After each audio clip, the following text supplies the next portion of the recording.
Aaron. Yeah. Why didn't you say it the first time I said Aaron? Because it's pronounced Aaron? You done messed up, Aaron! I don't know if I accidentally added you back to the stream or if you did, but anyway, I messed that up. Sorry, guys. Okay, it doesn't matter. Aaron is here with Mitch Brisker. Guys, if you've been on my channel, you've probably seen us. We've done a few chats already. Mitch was the director at Golden Era Productions for 28 years. Mitch, has it been 2 years, 3 years since you've been out? Oh, kind of. I mean, I haven't been back. I left Gold in like 2020, and then I did a little work for them. It's never a simple answer, right? So yeah, a couple of years. Let's just call it a couple of years. Definitely less than 3 years. Yeah. Three years. Well, I'll tell you who done messed up this time. Scientology once again done messed up. They did some more fair gaming. They've accused Mitch Brisker of violating his NDA 30 times. At least 30 times. They're saying you owe $750,000 in NDA violations. And what blows my mind, Mitch, and I hope we're going to talk about this. Yeah. They didn't even send you this letter from a lawyer. No, they just sent it via FedEx. They sent it to you from Mike Rinder's ex-wife. Yeah, I guess. Wait. Right? How do you figure? Oh, Kathy. Oh, no, you have your Kathy's. You have your Kathy's confused. Mike's ex-wife is Kathy Bernardini. Yeah, this is Kathy Frazier. You know who she is? She's the port captain Gold. She's the one that makes an ass out of herself every time someone shows up to Golden Era Productions. Yeah, pretty much. Yep, so that's her. Every time a film crew or a documentary crew or whatever shows up to Golden Era Productions, she's the one who marches out. Who was the 60 Minutes Australia woman? Is the one that famously showed up and got told off on camera. Yeah, by Kathy. Kathy's a legal door. She's Jeff Hawkins' ex-wife. Just for a little further color, a little further depth on that context. Okay, so what can you share with us about this letter that you received? I received it on August 28th, a couple of days ago, and basically I'm going to read you some of it because it's outrageous, and there's no one I'd rather discuss it with than you, because you've really gone through a lot of this stuff, and honestly, Aaron, I was triggered. I mean, even though I looked at it and it's like BS, still it was like, I mean, I still got a lot of stuff to unpack and so forth. I mean, I didn't have any moment of sort of doubt, like, oh my God, did I do the right thing? Because I know that I'm doing the right thing, but it rattled the shit out of me. I wish I would, anyway, I'm happy to be doing this with you because you're like a rock when it comes to this stuff. And I really appreciate it. You're welcome. And I really appreciate your having an interest in this. So basically this says, Dear Mitch, and this is in caps. The first three words are in caps. You have violated, then we go back to non-caps, both your contract and the multiple NDA agreements you signed with us. Now, I should just say that these NDAs, they forbid you from talking about plans and programs and what they're doing. They don't forbid you from saying these people treated me like they don't, because you can't make a person sign such a thing. Mitch, I think you've actually been pretty careful about the things that you say. In fact, I think my viewing audience thinks you've been too careful about, I mean, honestly, right? I mean, I've asked you one time to give a person's name. You didn't want to give a person's name. Like, you have been very, there's a word, discretionary selective. The word's escaping me. I think you've been very selective about what you choose to share. To some degree. To some degree, but I'll take that challenge. Yeah, I think I just saw one of your bloodthirsty audience accuse me of being Little Miss Cabbage because I'm too chill. You saw that in the live chat? Yeah, I did. Oh, Mitch is so chill. Leave him be, Lil Davida Miscavige. I misread it. I misread it. Thank you. You got me thinking that direction because of what you said, but I hear you, Aaron. I hear you. And, you got to remember, a lot of you guys, you waited 10 years to speak out. Okay, I waited 15 minutes. It's a little scarier. And that's not a criticism, because I know I'm going to look back in the future and I'm going to go, yeah, that was kind of stupid. I should have waited. So Anyway. I mean, Mitch, most of the guys watching and in the chat have never been in Scientology. So, I mean, they're not. Yeah, no, I know. They're never ins and watchers. I know. I've done my research on that. And I appreciate that. But this community is unbelievable. They're great. I love them. And I'm going to read to you now more from this wonderful letter. So now we're back to we're back to bold. Forget it. I won't mention that. You agreed to pay liquidated damages to Gold of $25,000 per violation of your contract and NDAs. I have calculated at least 30 violations to date. That's $750,000. Oh, that's kind of my reaction. Can I point please, something out? Go ahead. If we needed any more evidence that these guys are watching every freaking minute of every video, any of all the former Scientologists who are doing content watch. I mean, she claims that she watched everything you've done and is literally keeping tallies of your violations. She's counting it. But what's really funny, here's the deal. If you're in trouble with your mom, she says, you failed to clean up your room at least 6 times in the last week. It's like a generalized number. If you're in trouble with a lawyer, we have documented proof that you did this exactly 22 and a half. Like, it's really specific. You can just tell from the lack of specificity that this thing is an empty threat. It's just, and if you guys are listening, thank you for that. Okay, so I'm going to go on. The next paragraph, again in bold, says Golden Air Productions paid you more than $8.4 million for your professional services, which was such a discount. I can't even begin to tell you. I mean, we're talking about almost 30 years. And I mean, Mitch, in my book, you're worth at least 8.5. Yeah, thanks, man. Not a penny less over the next 30 years. I expect to make at least 8.5. Yeah, go ahead. Wait, but you said that was over a 30-year period. Well, it's whatever they calculate, and I don't think they don't have the records from when I worked at Scientology Media Productions, and then there's also some other sources of income that I made working for entities in the church. That it's probably actually more than that. But the fact of the matter is, if I was to calculate this against industry standard, not to mention the most egregious fact of all is they refuse to let me have any ownership. I am the only director in the world that produced that much media and didn't get some portion. Like when they rented those films to orgs, and then they took money that people paid for training. As the director of the film, in every other case, I would be paid a residual for that. All of that was denied. I mean, I forwent all that kind of pay, health, pension, welfare, an industry standard level of pay, and residuals. That's actually an excellent point. So being a director for Gold for all these years, didn't get you into the Directors Guild? No, I was in the Directors Guild before I went to work there. I got it. So, but they're not covering your health. But did you qualify for health insurance through the Guild? No, because I had to do this.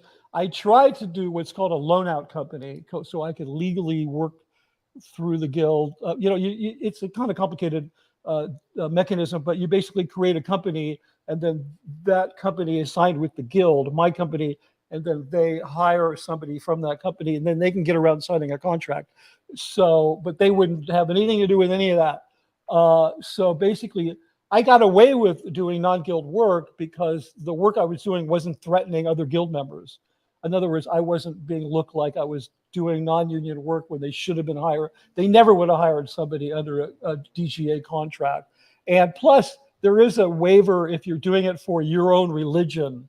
They're not going to, you get what I'm saying? So the Guild, they're a really good organization. They're not like Scientology. So can I ask you another follow-up? So, sure, I mean, go since ahead. they're the ones throwing around dollar figures here. So if I take 8.4 million divided by 30 years, comes out to 280,000 a year. Were these guys paying you on a salary or per project or what? I vary different times of the year, depending on different people's moods, whether they thought I was being overpaid or underpaid. It was crazy. I mean, it was like it went up and down and it was just nuts. Generally speaking, it was per project, and I had very strict, because of all of the normal conventions of pay for a professional film director, I had to sort of create some a mechanism. And so I would do kind of like we do in commercials, where I would create I'd get them to agree on benchmarks. And when I hit those benchmarks, I would get a portion of an overall fee. So it would be per product, and then I would get a percentage of an overall fee. But it was difficult. I mean, I went through a lot to sometimes. I mean, there was a period of time. You know what FP1 is, right? Yeah. So that means, just for you guys who don't know, your financial planning one, it's the things that you cannot get away with not paying. It's your basic nut. Yeah, you have to pay the lights, you have to pay your rent, your mortgage, whatever that is. And so there was a period of time in the mid 2000s where Miscavige decided that my pay would just be this weekly chunk that was FP1, and nobody could mess with it. But it lasted a couple of years, and then that fucking fell apart. I was always having to negotiate. And then, did they always pay you as agreed, or did they try to nickel and dime you and negotiate? No, once it was agreed, it never got knocked down. There was one time, it didn't get knocked down. Once they agreed, the nickel and diming, once that was over, then we were good. We would just go. I mean, there was one time when a real fiasco happened on a Dianetics shoot after I went back after SMP, and I was then, number 2 ethics bait, lower on the totem pole guy, but which was really funny because, I was working for all of these people that I trained. But we had a real little disaster on a Dianetics shoot, and it had to be reshot, just one sequence, and it was not a lot of money, I had absolutely zero to do with why this thing went off the rails. And I got pulled into a court of ethics and made to pay $2,000 back to the org for that. This is so outrageous. I mean, this is one of the things where I was like, slowly I'm being peeled away from this organization. Interesting. Yeah, that was just fucking horrible. That, like, having to pay back money. It was just like, you're going to pay for the shoot. You screwed it up. You're going to pay for the shoot. Yeah, go ahead. Can I tell you a funny anecdote? Please. So there was one of the registrars. I forget in the IAS office for the West US. It was a woman. And I just remember her distinctly. The invitation had gone out for the annual IAS Patrons Ball. Right. And after it was printed, a typo was discovered. And for whatever reason, they made the Sea Org member pay for the cost of reprinting all the invitations. Yeah, hundreds of dollars, right? Like hundreds of dollars. And it was thousands of dollars. Oh, yeah. No, it's horrible. And they really think they're right to do it. I mean, I'll tell you an even more a really petty anecdote. In the dining room up at Gold, right? All the staff, they bust their dishes. The place where you take your dishes over to, there's a sign that lists each type of dish and how much it costs to replace. A dinner plate is $18. That's almost half your salary. And basically, if you break a dinner plate, you're going to pay for it. They're going to take it out of your pay. That really, I looked at that and I went, this is just, these people, they don't give a shit about their staff. This multi-billion-dollar organization is making its staff who are working $18 for a dinner plate. If you accidentally drop it while you're busting your dishes back. Wow. And that's a lot you can get a really nice dinner plate for $18. You don't have to spend $18 on a dinner plate. Anyway, it's just, there's a lot of crazy stuff like that. Okay, so what else do they say? Oh yeah, let's carry on. It said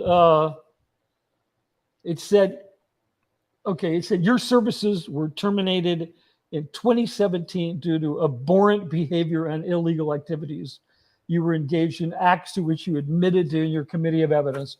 Okay, so this is kind of the standard boilerplate of how they get you. And like I've explained to my people on my channel, oh, and by the way, if you're watching this on Aaron's channel, can you just hop over to my channel, because I really need to watch hers. He doesn't. Sorry, Aaron. But here, I'll show your channel real quick. Yeah, I know. Thank you. Anyway, no, and I told you guys, I'm not a pure as the driven snow. I did some things in my personal life. We just talked about that, and I'm going to talk to you about it more. That really pissed the church off because it had nothing to do with my job, didn't affect my job. Scientology is an incredibly sex negative organization. I have a video that I'm going to do called Scientology Cancels Sex. And that's enough said about that. So that's what they're referring to, aberrant behavior. And of course, I told them I did when I was almost 30 years in working with the church, I never had a comment. It all happened, everything. I had 2 comments or 3 and a couple of courts of ethics, all in the last 2 years I was there. And then I'm like, I'm done with you guys. That's it. For those watching, a COMEV is a committee of evidence, which is basically like a Scientology court martial is how I like to describe it. Yeah, it's a kangaroo court martial. Yeah. Everybody's there but Captain Kangaroo. And and it never goes well for the accused. It's really, I've never seen anybody walk out of a committee of evidence saying, "Oh, they found me innocent." Can you just read that sentence? Can you read that sentence for me once again? Because this is like, no problem. And this is from someone who's trying to be like, we're your trusted friends. We're so hurt. We're so hurt that you've betrayed our trust. Just read it, please, one more time. Yeah. Okay, here we go. Your services were terminated in 2017. Okay, just let me interject. I have paid stubs all the way through the fall of 2021. So that's just BS. Due to aberrant behavior and illegal activities you were engaged in, acts to which you admitted during your committee of evidence. Well, thank you for bringing that up. Oh, and I just have to say, I'm not going to show it. One more thing. At the top of this document, it's the heading of the document says personal and confidential. Okay, like I was going to ask you, like, what does that mean? Does that mean you are not to read this on the internet? Well, exactly. You do not read this to Aaron Smith-Levin. Whatever you do. Anyway, no, that you probably have seen this in the org, right? The personal and confidential? Yeah, you put that on a document that is not going to be distributed.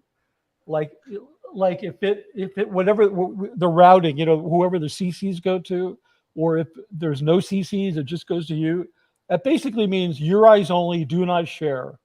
I'll be honest, that at service level orgs, shit does not get circulated that says confidential on it. Yeah, well, at Gold was like, because I believe it. Yeah, everything gets circulated because they think they're like they have the rules are different there. Plus, it's surrounded by barbed wire, so they think they're free to do whatever they want. But you wanted to comment more on this paragraph? No, I just wanted people to really hear like sort of the dripping vitriol in it. Well, there's some really juicy stuff. There's this here. I want to read you just a couple other choice little bits, okay? Because it really gets ugly. And I want you to note the language. It's the attempt to steal your identity and replace it with this entire other thought that they want you to have. It's very prevalent in Scientology. Stop fooling yourself. I'm sorry. That makes me laugh. Stop fooling yourself. You are following the dictates of someone, open parent, your psychologist, closed parent, who is manipulating you into a reality that is false and which you know is false. So I'm like, I do? It's like, it's this trying to like, they think they can wipe your identity. They can go, no, you're not going to think that. You're going to think this. It's crazy. I reject your reality. Yeah. And I interject my own. Exactly. Okay. So, you want more? Yeah. I mean, what else is in there? Well, there's a thing about how I'm now a man who turned on and spread lies about people who not only have the ability to help others, even those like you who get ready for this, even those like you who consider themselves beyond salvage. What? Why are they saying? But who help you the most? Why are they saying to you that you consider yourself beyond salvage? Is that something you wrote up at the end of a liability formula? No, that's not. No. I don't. That's not my language in any circumstance. I wouldn't say it that way. If I was going to say that, I wouldn't say it that way.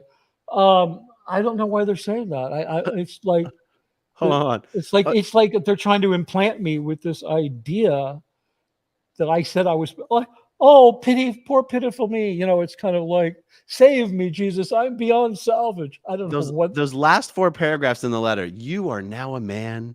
Like, That's These I do want to share these last ones because I think these are really the crux of the horribleness. You are now a man who turned on and spread lies about the people who not only have the ability to help others, even those like you who consider themselves beyond salvage and who helped you the most. Deep inside, you know what you have done to your own goodness. We will endure your lies. You won't. The overt act is too great for your own spirit. Nothing will ever replace what you have now lost. Your honor, your real friends. Mitch, I suggest you carefully reflect on your conduct and stop violating your agreements. Mitch, those words strike me as being quite sinister. They border on threats. You think so? And it almost like, and I want to spend just a quick moment explaining what these words would mean to a Scientologist. Okay. Deep inside, you know what you have done to your own goodness. We will endure your lies. You won't. The overt act is too great for your own spirit. In Scientology, that means that you, underneath all your evilness, deep down, you're a Thetan who's natively good. And you as a Thetan know how evil what you're doing is and how good the organization you're attacking is. And you will, as a Thetan, cause yourself to succumb, which is a Scientology word for die. I'm a goner.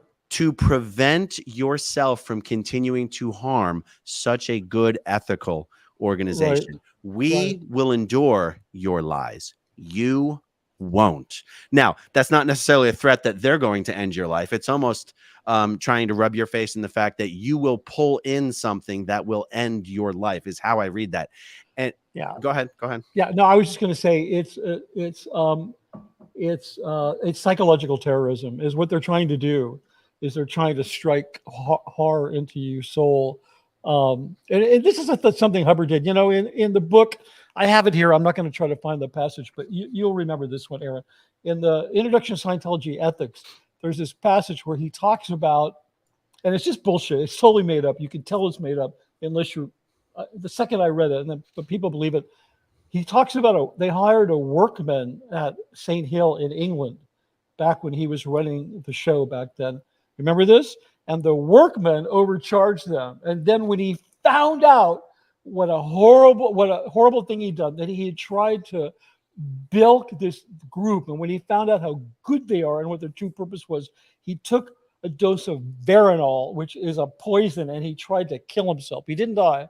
So, I mean, this is remember that? That was insane. That's right. That the workman tried to overcharge them, but he didn't understand that they were a Scientology group. And once he found out who it was he had wronged, he couldn't bear it. Right. And so watch out. That could happen to you. You screw up, and you could end up feeling so bad about it.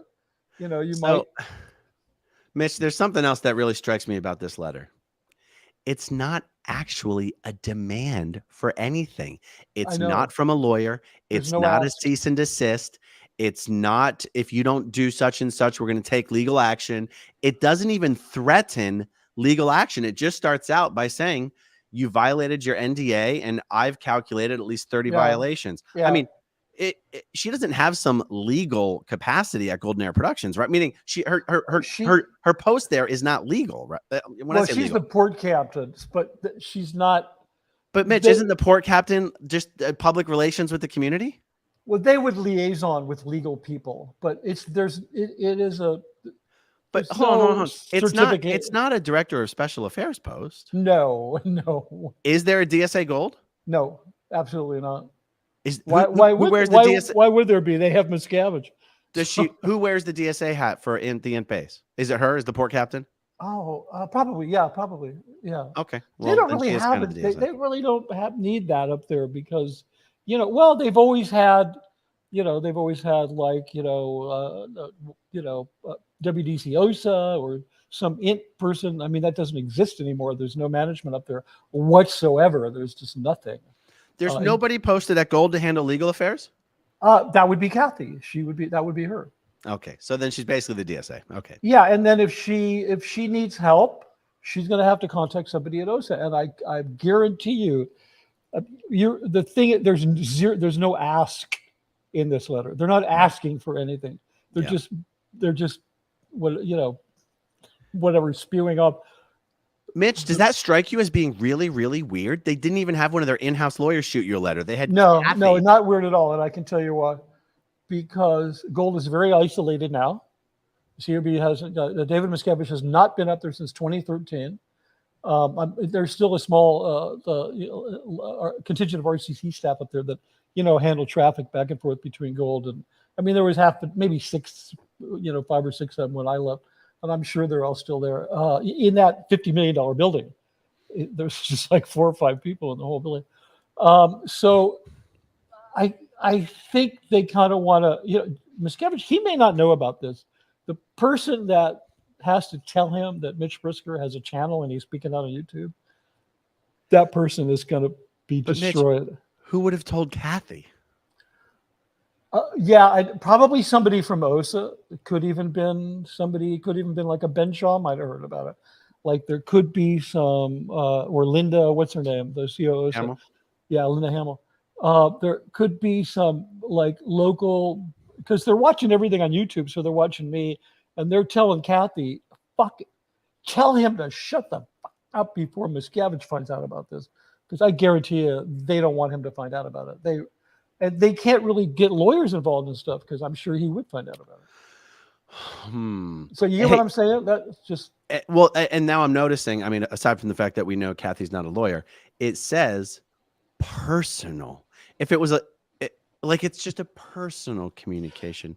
Mitch, I just want you to know, as your friend, that you owe us $750K if you keep it up. Or you could, Well, they're trying to. I mean, because I was so close with that organization that they think they can appeal to me on a personal level. And they think because they really, really were the ones they came to my rescue when I was having various different crises before I realized that I was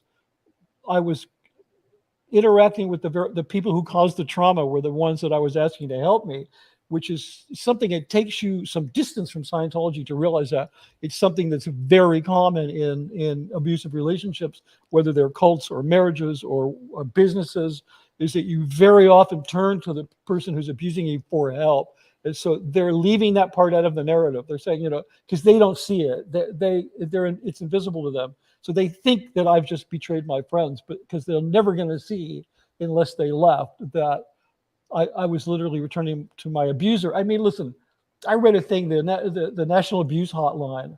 They did a study and they discovered that an individual, before they leave a relationship, an organization, whatever it is, it takes them on average 7 times of leaving to leave, and they keep going back. So if you've left once and it takes you 7 times, that means you've gone back 6 times. Okay, so it's kind of in that thing. They're kind of appealing to me on a very personal level because I had such close personal relationships with so many of them. Were you close with Kathy?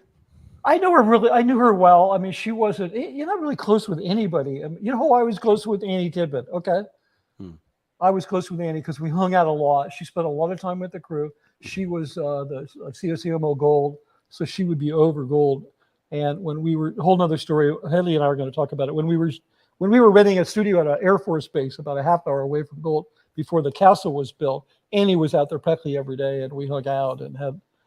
I mean, I never knew who she was. That's the amazing thing. I never knew that she was Annie Brooker. I didn't know that. I just nobody ever said anything. And so when did you learn that, who she was? After she died. Oh, dude, wow. It was horrible. She was one of my closest friendlies because, we don't have friends in Scientology. We just have people we're friendly with, right? Because you never know who's going to rat you out for nothing. So, but and Annie, she never told you. She never busted out with. She didn't talk about that. She didn't talk about that one time. She never busted out with some L. Ron Hubbard story. Once. It was not her style. The guys that you knew were always going to be in trouble, and that were just, as we used to say in Scientology, out of valence. In other words, they just had like their personalities were kind of screwed up. The guys that would tell the most stories about, when I worked with Ron, they were always the biggest phonies. Okay, the people that didn't talk about it, like Annie, were the real genuine people. And she told me one story one day. I was having a really crappy day, and she came up to me and we were talking. She was trying to cheer me up because she's like that. She wasn't one of these, knock it off, no case on post, blah blah blah. Like she would genuinely connect with you. And she says, she just told me some anecdote. He said, when I was on the ship, Ron came up to me and said, blah, blah, blah, it doesn't matter, but I remember what she told me about, and she said that brightened my day. Boom, anecdote was over. It was a one time in the, 15 years that I knew her that she ever mentioned anything about that. We talked about film, we talked about cameras, we talked about movies. Anyway, she was. She was one of my. I wasn't close with Kathy. I knew Kathy, but yeah, a lot of these guys, I was like, whatever. So let me ask you this, Mitch. Sure. What is your situation with Int and Gold and an NDA? Do you? I mean, I guess they wouldn't be saying you violated an NDA unless you had an NDA. How are you dealing? How are you dealing with this? I don't know. They didn't exactly send a copy of it. So you don't have a copy of any NDA that no, but they never let you keep copies of shit. The only thing I ever remember signing, I signed. So I remember, I don't have an attorney. I don't really. They're never going to get a penny out of me because I'm totally broke. And I'm probably being a little foolish because I didn't immediately call an attorney. I don't really care because I don't think they're going to sue me because the certain things that one of their staff members did to me, I would immediately countersue them for criminal bullying, and because of my age, because I'm over 26, for elder abuse and all kinds of. So it would just get really fucking ugly. They don't want to do that, and maybe that's why they sent this letter from Kathy, because they knew they didn't want to. They didn't want to play that legal hand right up front, knowing that you would just call that bluff and that would be the end of it. Yeah, exactly. I mean, it's one of the reasons why I haven't been like so telling everything, because I don't necessarily want them to know everything that I do know, because it's a little bit of a insurance policy. You get what I'm saying? Like maybe if we don't, totally go after him, he's not, because I know a lot of stuff. A lot of it's in my book. I'll be talking more over period. But you get what I'm saying? Maybe that's faulty thinking on my part. Maybe I'm wrong. Whatever. I still have big shards of cult in my brain that I pull out daily. So I'm not telling you that I'm 100% clear thinking about the whole thing. And maybe I'm just like Wile E. Coyote and there's a safe up there, falling, about to hit my head, and I'm just blissfully on YouTube talking to you, and any minute it's going to be like, and I'll be squashed flat. I don't know. No, I mean, there's a reason why they haven't sued Mike Rinder. You think Mike Rinder doesn't have NDAs up the ass signed on file? Yeah, that's the other thing I forgot. Thank you for bringing that up. Yeah, Aaron, thank you, because you're 100. I mean, that really is the point. I'm like, well, who the hell else do they sue? Mike Rinder knows a lot more than I know. I mean, he's the last person they sued for quote unquote violating an NDA was Debbie Cook. Yeah, and do you remember, Mitch? Do you remember when Debbie Cook took the stand? That wasn't even for a trial. That was for the hearing about. I do it if it should go forward. I think, right? Isn't that what they call it? They got an emergency injunction or a temporary injunction, and then they had to have a hearing to get a permanent injunction. And that testimony that we heard from Debbie Cook was just her testimony for the injunction hearing. Scientology said, please stop, please stop. Here's millions of dollars to go away. Please stop. Yeah. And you, as you have pointed out so many times, they don't want to be deposed. I mean, you have explained that every possible way I think it could be explained. And I think it's great that you have, because it's helpful to people like me that are like, well, they haven't sue me. I have stuff. I will depose you.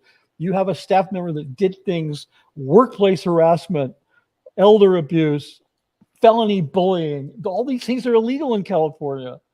They think they were just putting my ethics in. And wait till they get in the context of a court and of a courtroom, and they have to actually answer for it. It's going to be really ugly. Not to mention the fact that the information, the confidential information, which they have already divulged, and they will potentially divulge, they are in danger. I mean, they have information about a lot of us, right? Which they received under legal pre-penitent confidentiality. And if you violate that confidentiality, you lose it. You can no longer claim it. That's how it works. And I'm not sure why other people haven't gotten together and sued them. Maybe a bunch of us should, but they can no longer claim that once they violate it. Yes, it's true. And that priest penitent privilege applies to, that's your privilege, not their privilege. Right. That's right. It's like the lawyer privilege. I'm the only one that can give it up. Like with your lawyer, you have a confidentiality with your lawyer. You're the only one that can give it up. Your lawyer can't. You can, whatever the word is, say, I don't care about the confidentiality. They can't. And it's the same thing with in this case, with the priest penitent confidentiality.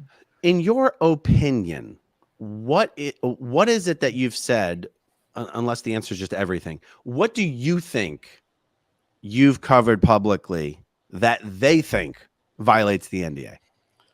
Well, what do I think that they think? I think they think smack talking gold violates the NDA. I don't think it does, because those NDAs, they're about, I'll say it again, they're about, you cannot disclose our planning. You cannot say what we're shooting. You cannot say what we're, all of that stuff, right? That's maybe unreleased projects or something. Yeah. And what strategy you have meetings with David Miscavige, and you are privy to international strategy. You can't reveal any of that stuff. But if we're coming in your office bullying you every day to the point where you almost took your own life, that's not that you can't write an NDA against. I don't believe you can legally proof somebody against making those kinds of statements. I mean, I think they're really pissed off, especially about the gold video that I did, because I helped produce that video, and then I appeared in it more than anybody else, giving interviews about how wonderful Golden Era Productions is. And they're parading in public like they're human rights warriors. And 200 yards away from where we're shooting the thing, they got executives locked up in a trailer. And they got me so siloed, I don't even know about it. So then later, when I found out about the whole after I left, I mean, I knew those guys were in trouble because I saw them being marched to meals and shit, but I had no idea. And so, I took that video down and I made that reaction video, and man, and then at the end of the video, I got the most comprehensive list I could of the people that were incarcerated. And over the end of the gold video, where they're talking about how wonderful they are, I rolled all the names. They scrolled across the screen, everybody that was in the hole.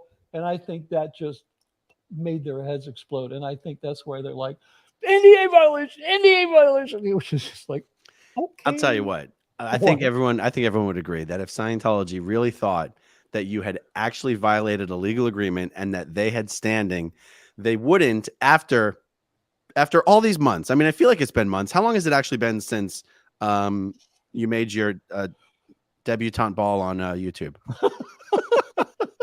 My bar mitzvah, you mean? Sure. Yeah.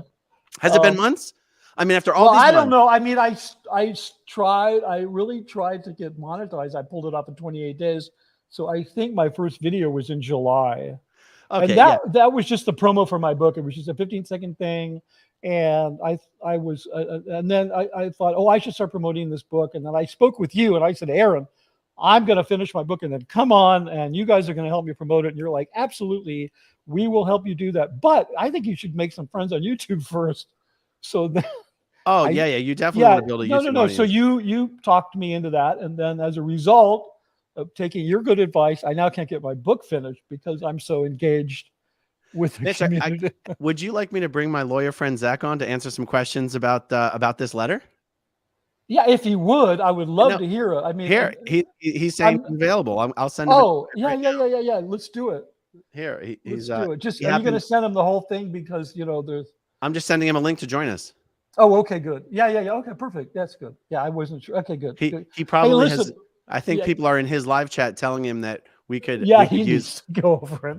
Help! We need help. This guy's legal help. Help! So, no, anyway. So, hey, maybe you guys in the audience, give me a 1 if you think that I am giving enough info. Okay. Oh, you mean? I'm referring back to your statement at the beginning that some of your audience thinks that So guys in the live chat, by the way, there's almost 1,800 of you. If you think Mitch sometimes, what's the right way to say it? that Mitch Holds is back. too selective and careful about what he chooses to say in stories, press 1. If you think Mitch is an open book, press 2. Well, that's a pretty extreme way to put it, but I'll take the That's challenge. true. No, That's no, true. no. No, Let but me that's ask you. no. That I'm with you, Aaron. I'm 100%. I ratify it. I'm there. I got a quick audio question just while we're chilling here for a Sure, second. go ahead. Why is it that you can have your microphone sitting over here and that works fine for you, but if I go anywhere away from this thing, it's like that test. If I'm not right up on it, it's not. I don't know, because your mic costs three times more than mine. No. I mean, your mic is working better than mine. Like mine, meaning if I get 8 inches away from this thing, you can tell for easily. Well, I don't know. I do know that this mic is incredibly well priced because they're only $99, and I think they did it. They did it to like kill off that Shure. They just needed to. So you don't like talking right into your mic like this? Like, oh yeah. No, I like to have it like this so that if I want to say something like I was saying, usually I watch these streams when I'm doing laundry. I don't do laundry. I can do that kind of stuff. Okay. But yeah, your mic sounds amazing. If I could afford it, I would get one of those Shures because they're just. But I can't answer your question. I'm using a Wave XLR from Elgato, which I think is very good, and it has some software in it which I think enhances this mic. So just as an equipment thing, I have this plugged into what's called a Wave XLR.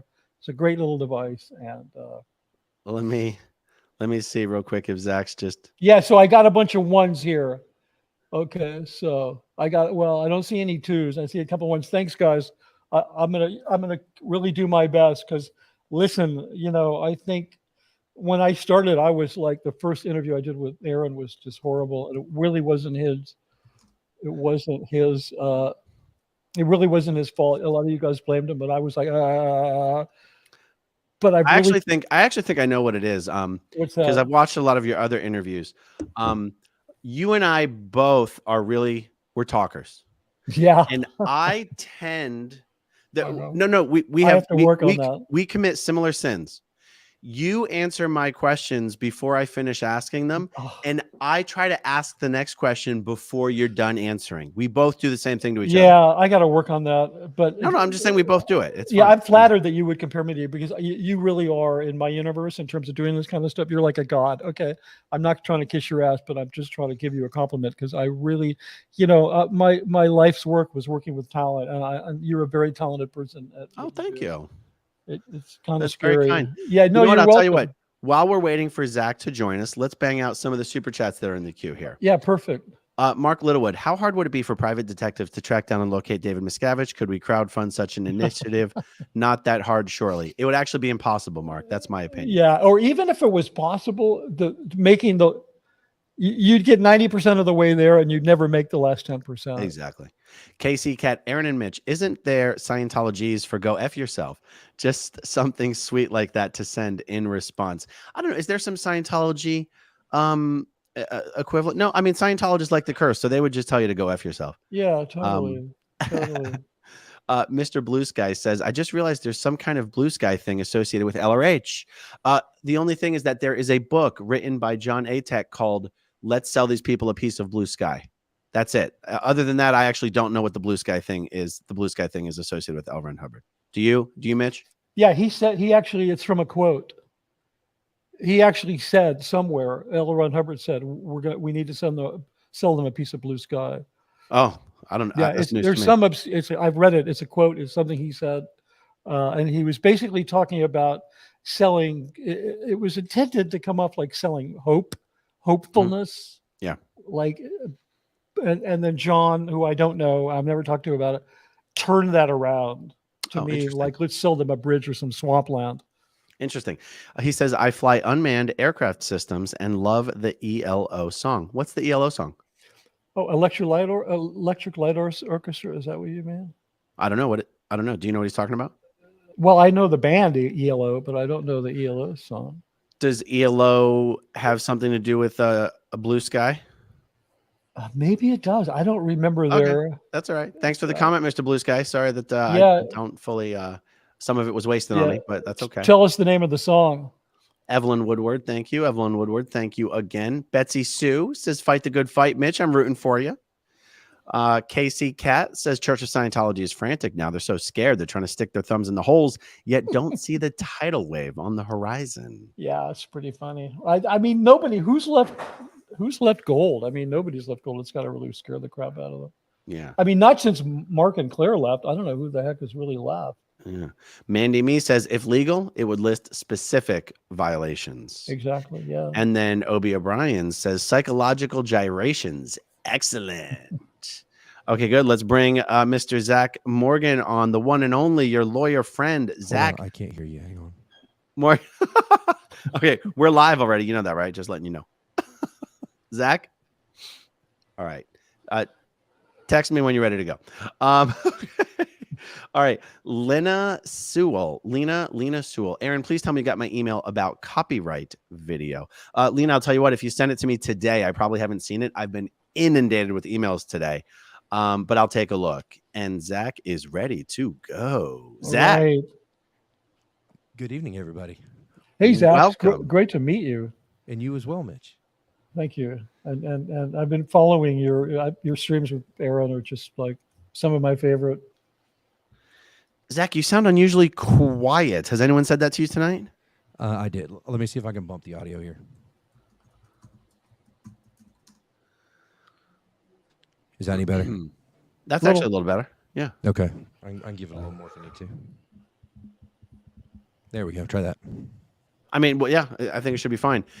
So Zach, have you already been briefed by your? I haven't. I actually had my own live stream going. I try not to compete with you, but for whatever reason, I didn't get a notification you were going live. I said, "Oh, he's not going to go live this late. This isn't him." And then somebody in my chat said, "Hey, there's a bunch of questions waiting for you that Aaron's going to have for you." And that's when I text you, and I told my folks, "Go to Aaron's channel. I'll see you in just a minute." So, Zach, I've never ever gone live at 10 o'clock at night, but I made an exception tonight for Mitch because he's on the West Coast. I'm on the East Coast, so these things happen. And thank you for that, Aaron. Really much appreciated. My pleasure. My pleasure. So, Zach, Mitch got a letter from Scientology, but not from one of their attorneys, saying you have violated your contract and your NDA, $25,000 per incident, 30 violations at least. And what's interesting, though, Zach, is that it's not actually a demand letter. This is just the first three paragraphs or first two paragraphs. You have so far racked up violations of $750,000. And then it goes on to basically say, don't forget all the times that we helped you and you're hurting us. Zach, here's the last three paragraphs. You're going to love this. You are now a man who has turned on and spread lies about the people who not only have the ability to help others, even those like you who consider themselves beyond salvage, but those who helped you the most. Deep inside, you know what you've done to your own goodness. We will endure your lies. You won't. The overt act is too great for your own spirit. Nothing will ever replace what you have now lost, your honor, your real friends. Mitch, I suggest you carefully reflect on your conduct and stop violating your agreements. They sound like an angry high school ex-girlfriend on prom night. Okay. That's the best legal advice I've had in a long time, Zach. Thanks. It doesn't even come from a lawyer, Zach. Well, clearly, because a lawyer would use words in a cogent manner that would be understandable. Yeah, exactly. So we were actually just starting to talk. I was just starting to talk with Mitch about what is your NDA with Golden Air Productions, and what are there things that you think you can't say? Like, are there things that, like, are you even actually trying to sort of stick to your NDA but not saying certain things? And then we commented briefly on the fact that Mike Rinder has undoubtedly signed dozens and dozens of NDAs, and Scientology's never tried to sue him once. Well, and I might speak a little bit out of turn here, Mitch, but I would not, and you probably aren't, I would not sweat the concerns of a lawsuit, because Scientology, as Aaron has said forever, threatens everybody. They don't sue anybody because they can't afford the discovery. And right. I don't mean financially, they can't afford.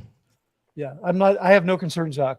I mean, that was exactly my feeling. Plus, they exhibit a certain behavior towards me, which is, I'm sure, comes under the heading of California of illegal workplace harassment, and like bullying to the point where it's criminal.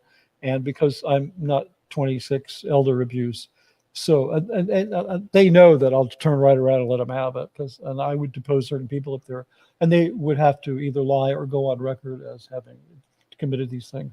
So I'm not all that worried. I mean, I think the NDAs I signed, I mean, I don't think, can anybody can they present you with an NDA that just says you can never talk about anything that ever happened here?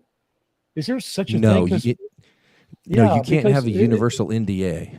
Yeah, because from what I remember, the papers that I signed, the agreements were you're privy to plans, you're privy to strategy and tactics, and you must not disclose any of those. You know, some of our quote unquote trade secret type things, but there's nothing that says you can't talk smack about us, especially if we're abusive to you. Yeah, absolutely right. So NDAs are very similar in theory to like non-compete clauses. You know, this guy leaves Coca-Cola and goes to, and Coca-Cola says you can't go to Pepsi. What they can't say is you can never work in retail sales again. If they want to go work for Frito-Lay, go to work for Frito-Lay. It can't be universal. It can be reasonably restrictive, like the Coke recipe you can't tell anybody, but it can't be uniform. NDAs are the same way. They can't ban you from talking about everything you've ever learned in your entire life. Right. And also they can't last forever, right? Or can they? Sometimes, so it depends on the nature of the NDA. You know, settlement NDAs, for example, you know, paying somebody off in lieu of a lawsuit or something, then absolutely those NDAs last forever. However, there could be actions that arise after the execution of an NDA. For example, if I'm harassed or fair gamed after I execute an NDA, that's completely different. I can go squawk to anybody I want to about those behaviors, because those behaviors post-date the NDA, and you can't make an NDA retroactive. I can't make it effective after the fact for things that happened after I signed it. It only affects things that occurred prior to the execution. My next question would be, what do you make of the fact, legally speaking, that they've never let him keep or retain a copy of whatever the hell it is he signed? That's gonna pose an issue, because if he says, well, the most common excuse I hear is, well, I didn't get a chance to read it when I signed it. And then my question is, well, do you have a copy of it? Well, yeah. So the fact that you never read it's not really my problem. Right. If in fact you were never provided a copy, that's a completely different issue. You had one time to read it. You got 50 people in the room, all mouth breathing over your neck, forcing you to sign it. And then you never had the opportunity ex post facto, after the fact, to then unilaterally read it, so you could at least say, well, gosh golly, I shouldn't have signed that, but at least I know what I agreed to. If you were never given a copy, you were given very little opportunity to review it. Yeah, no, they don't. They never give you copies of these things. You're just presented with them. You sign it, you give it back. I mean, I had a contract with them that just stipulated the amount of compensation I would receive for performing different services. Of course, they give you a copy of that, but that's just like whatever. Zach, what do you make of the fact that they sent him this letter accusing him of violating the NDA, but didn't bother including a copy of the NDA with the letter? Is that noteworthy? Yeah, it is. Even if only for the fact that they know they can't send him a copy, because he's going to do exactly what he's doing right now. He's going to say, "Hey, Aaron, I emailed it to you. Put it on the screen." Yeah, exactly. Oh yeah, I would love to have one of those NDAs. And that's why, you know, Mitch, to your point, we say, yeah, I'm not scared. I wouldn't be either. I mean, if the times I've had to send letters, because essentially an NDA is just a contract. It's a specific type of contract, but it's just a contract. Essentially what happens is, if I have to write a letter to somebody and say, hey, you're in breach of this contract, fix it. Yeah. I send a copy of the contract, and I specifically cite page 2, paragraph 6, sub B.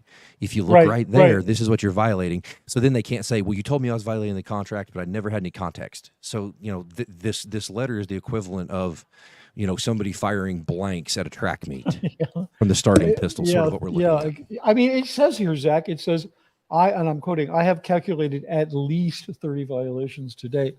It's so vague. It's like when you get in trouble with your mother and she says, you did this, I think you did this 4 times or whatever. You know what I'm saying? Yeah. And when I've done that, when I've sent demand letters to people to behave because of a possible contract violation, I have always included date, specific on August 1st at 5:45 p.m. you met with somebody that you are not allowed under our contract to meet with, or Saturday at 2:00 you had a conversation with somebody about something that you can't converse about, whatever it was. I give them time, and if I have it, date examples. Yeah, that was one of my first reactions, was that there was nothing specific. It was general. It was over 30 times. So, and I thought, oh, whatever. One more question I got on this. Zach, what's your opinion on the wisdom of responding to the letter in any way, sending a written response in any way, shape, or form? Good or bad? If the response is anything other than a selfie with the middle finger, I just leave it alone. Okay, good. Good. Well, I if I get another one, I'm not going to open it. I'm going to put it in a larger envelope, take it to FedEx, and just send it back. Yeah. So, if I really wish they would send out mail under a business reply, and then you can just load it with fishing weights and all your junk mail and send it back to them, because they pay by the ounce. Yeah, that would be great. The other interesting thing I want to point out that people might find of interest is that the address they've sent it from is the actual address of Golden Hour Productions, not the Hollywood Ivar address, which is where all sort of legal business stuff goes through. That's amazing. Yeah, like it says right. Look, I think, didn't I send it to you, Aaron? Look at the bottom of it. Yeah, I scanned it. I sent you a scan. It says 19625 Gilman Springs Road, San Jacinto, California 92583. Oh, that's right. It's just at the bottom of the letterhead. Yeah, and it has the actual local phone number. Like, that's the direct line. That's not the line that goes through LA. Wow. So that's that's a 951 number. That's Riverside. Wow. Yeah, this sounds like a fairly significant breakdown in protocol there. Yeah, I mean, yeah. I'm going to do him a favor and not read the number out, but. All right, I'll tell you what. Let's wrap up a couple of these super chats, and then I want to show everyone. Well, actually, here, I don't want to miss my opportunity. Let me present this screen right here. Okay, so we have your lawyer friend Zach. That's Zach's channel, at your lawyer friend Zach. And then we have Mitch Brisker. There's Mitch. Scientology, the big lie, is his handle, but Mitch Brisker is the name, folks. Check that out. All right, let's bang through these real quick so we can wrap this up. Just a few here. Joni Cummings, SPTV Army is bigger than Scientology. David Miscavige is pooping his pants because he is scared AF. Love you both. Thank you, Joni. BJ's Critters, thank you. E.G. Johnson, just to be clear, I pretty much won't listen to anyone about Scientology unless they're an SP. Couch says, yeah, you'll be fine, Mitch. You have SPTV backing you. Absolutely. John Debenedette. Interwebs is on your side. Your thoughtful, intelligent channel is gold. And I can only guess that John made the same comment on both channels, because here it is again. Bada bing. Smart guy. Dave Bowen says, I can just see the tiny elf king at home pacing around on romper stompers, cursing SPTV. I don't know what romper stompers are. Oh, something children wear. Oh, okay. Gary Mackey says, Zach, you're going to need to get the razor out if you're going to hang with these two. Well, if you've been to my merch store, you'll notice that I have sort of committed myself to a long-term commitment to the beard because of the logo that was developed at the merch store. So I'm sort of locked into the beard. Yeah, I don't think they're talking about the beard, Zach. They're talking about shaving that head. Yeah, but in an SBTV nation, we're very diverse. We're all over the place, and which includes people with hair and not hair. So I think we can tolerate that. This is a question, I guess, more up Zach's alley. Are NDAs legal if forced by intimidation? So the simple answer is nothing is legal if it's forced by intimidation. The trickier issue is it's really quite difficult to prove intimidation, and this is actually being litigated, not under an NDA, but under the arbitration clause. This is currently being litigated in a variety of courts, I believe, including federal court in Tampa. Some of these issues are going to come to a head, and there's going to be some decisions made on this. And in fact, Aaron, I think one of the hearings you went to, the judge even asked the question, if you're being held in a room and the only way out the door is to sign it, is that truly voluntarily, or is that under coercion? Right? At what point is it no longer coercion? And so that's an issue of fact to be determined by the court. But you raise a very good point. Ultimately, the answer is no. But the trickier part is it can be quite difficult to prove.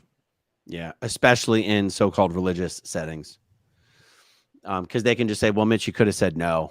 It gets pretty fuzzy. I mean, You're right. that's what they say to everybody, So, and this is probably the last one here. Nathaniel Christopher, thank you, Aaron, for using your platform to promote and champion new SPTV creators like Zach and Mitch. Not all YouTube creators do this.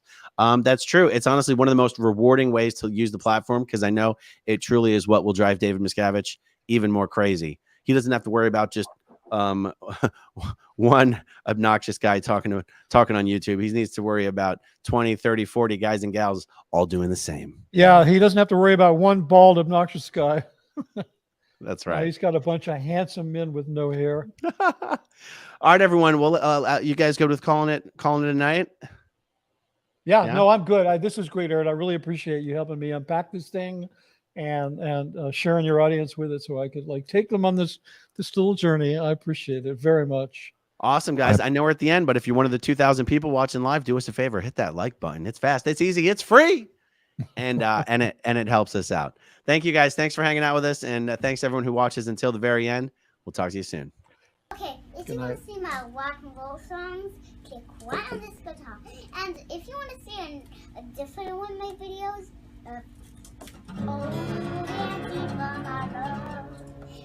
then you could click right inside here. If you have subscribed or not, subscribe